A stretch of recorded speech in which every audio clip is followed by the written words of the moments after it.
Hello everyone, and in this video we will talk about the difference between arithmetic and geometric sequences. And they're actually pretty easy to figure out once you know the difference.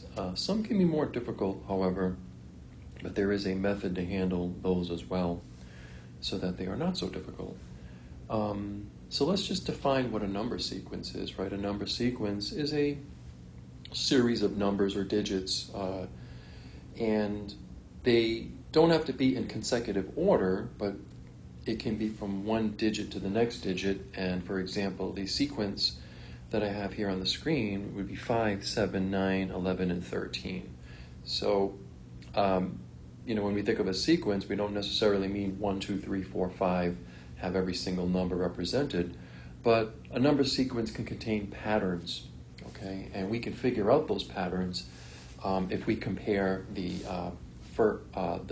second term with the preceding term. And every number in a sequence is called a term. So here we have 5, 7, 9, 11, and 13, and the ellipsis points means that this series will continue. So every number is a term. Okay. So 5 is a term, 7 is a term, 9 is a term, etc., etc. And this is an example of an arithmetic sequence, or sometimes it's also known as an arithmetic progression. So both terms mean the same thing.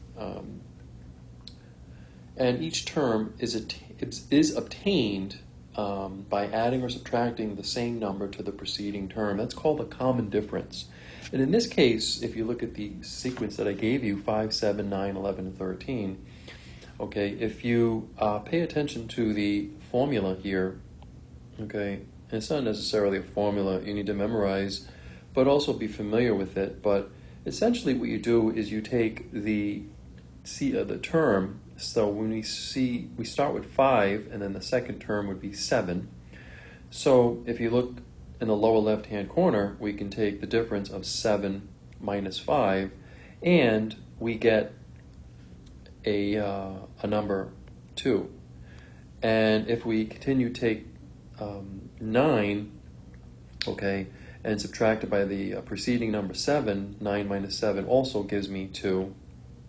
And then 9 minus 11 also gives me a 2. So you notice we're getting the same number over and over again by taking the difference of the second term, or the second term minus the preceding term, and you just continue that throughout the sequence, and you will get a number that's consistent. That is called a common difference. Okay, a common difference. All right, we use D to represent that in the formula. But essentially, you just take the second term and you take the difference with the preceding term. Okay, you could also add it, but in this case, for this particular sequence, the common difference is 2 when we take the difference. Okay, and so when we look at that pattern of numbers, we can see that. Let's go back to that screen. When we look at the pattern of numbers, you got 5, and then the next one is 7. Well, the difference between 7 and 5 is 2. Okay? And then you look at the next term, 9. Well, if you take the difference between 9 and 7, you also get 2. 11 minus 9, you also get 2. 13 minus 11, you also get 2. So that's known as the common difference.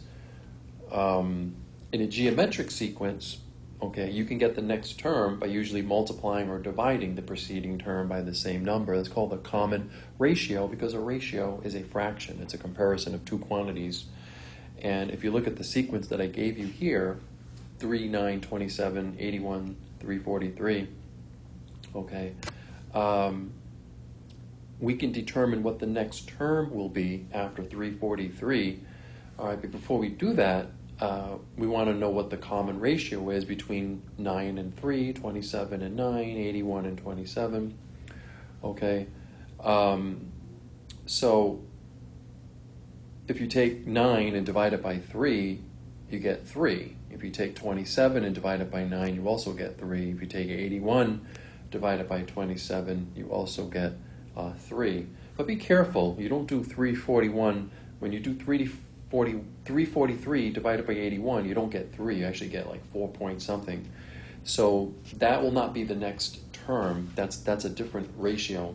So in order to get the next term, if the common ratio has been 3, then you take 343 and you times it by 3, and then you get your actual next term, which is 1029. Okay?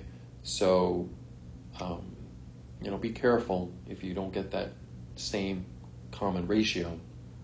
In order to get the next term, if you times that common ratio by 343, you'll get 1029, because 1029 divided by 3, when you take 1029, okay, that you have on the screen there, and if you divide that by 343, you will get 3 again, okay? So that is why 343 divided by 81 is not going to give you that common ratio, because that's not the next term. The next term after that would be 1029. And when you take 1029, okay, and divide it by 3, you get your 343. Okay, and that's this digit right here. So that verifies that the next digit has to be 1029. Okay, I would say that's the only thing you got to be a little mindful of. Just be careful. Okay, so if we proceed now, as I mentioned earlier, not all sequences are easy. Okay, some will be a little bit more challenging from time to time, and there's a method that we can use to use during that situation. It's called the method of success differences. And let's say you had a sequence 2, 6, 22, 56, and 114. Okay, and if you take the difference of the second term, which would be 6, and you take that and subtract it by the preceding term 2, well, 6 minus 2 is 4. Okay, so and I went ahead and put that here. Okay, if you take 22 and you subtract it by 6, you get a difference of 16. Okay, and you take 56 minus 22, you get 34, and then 114 minus 56, you get 58. And you notice that we don't have an arithmetic sequence yet because we're not getting the same common ratio. Okay, so if we continue taking the difference of 16 minus 4, we get 12. And then you do 34 minus 16, you get 18, and then 58 minus 34, you get 24. Notice that we're still, it doesn't look like we're getting a common ratio, right? But believe it or not, if you take the difference between 18 and 12, we get 6, and 24 minus 18, we get 6. Now we have a common ratio because we're getting the same number over and over again, 6, 6. Okay, so 12, 18, and 24 created an arithmetic sequence. So when we take the difference of 18 and 12, we get 6. 24 minus 18, we get 6. So this is going to be my common ratio right here. Okay? That is my common ratio, or common difference, excuse me. This is not a geometric sequence. This common difference. Let me go ahead and write that a little bit more clearly.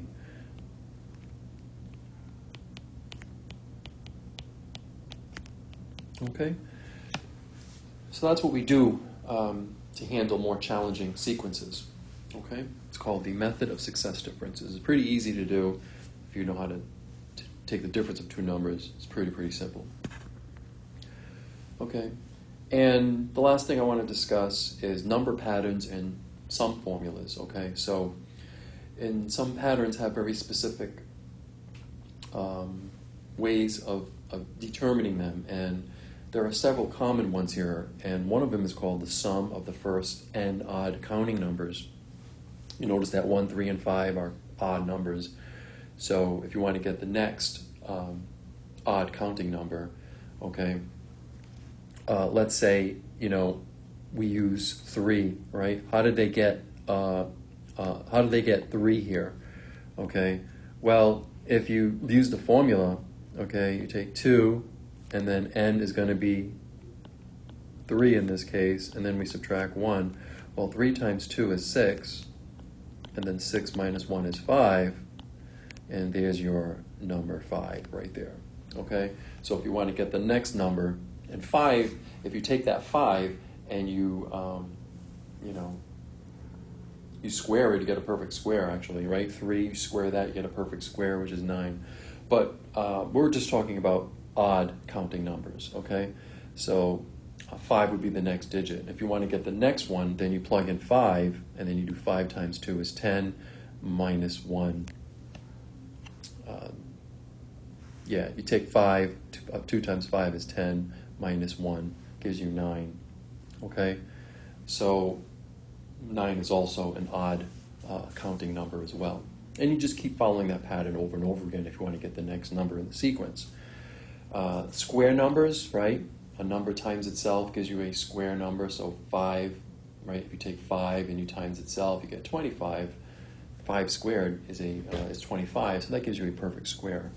So the pattern, 1, 2, 3, etc., etc. If you take, for example, let's say you take 2, okay? So you take 2 right here, and then you plug it into the formula, 2 times 2 plus 1 divided by 2. Well, 2 plus 1 is 3, 3 times 2 is 6, 6 divided by 2 gives you 3, and there's your 3 right there. So then if you want to get the next one, then you take 3, add 1, and you get 4. 4 times 3 is 12. 12 divided by 2 is 6. Okay? And when you take 6 and square it, you get a perfect square. It's 36. If you take 3 and you square it, you get a perfect square, which is 9. All right? So that's the pattern for square numbers. And then the pattern for cubes, okay? You just follow this pattern below here. So if you want to start with 3, okay, in this sequence, okay, then essentially it's 3.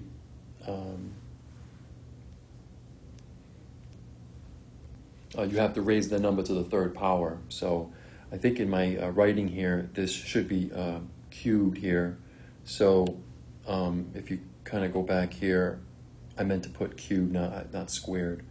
Okay, so it'll be, I'll do it down here so you guys can see it. It'll be 1 cubed, okay, plus 2 to the third power, plus 3 to the third power, right, plus n to the third power. That's the pattern you should follow. Because a cube number is raised to the third power. It's a number times itself 3 times.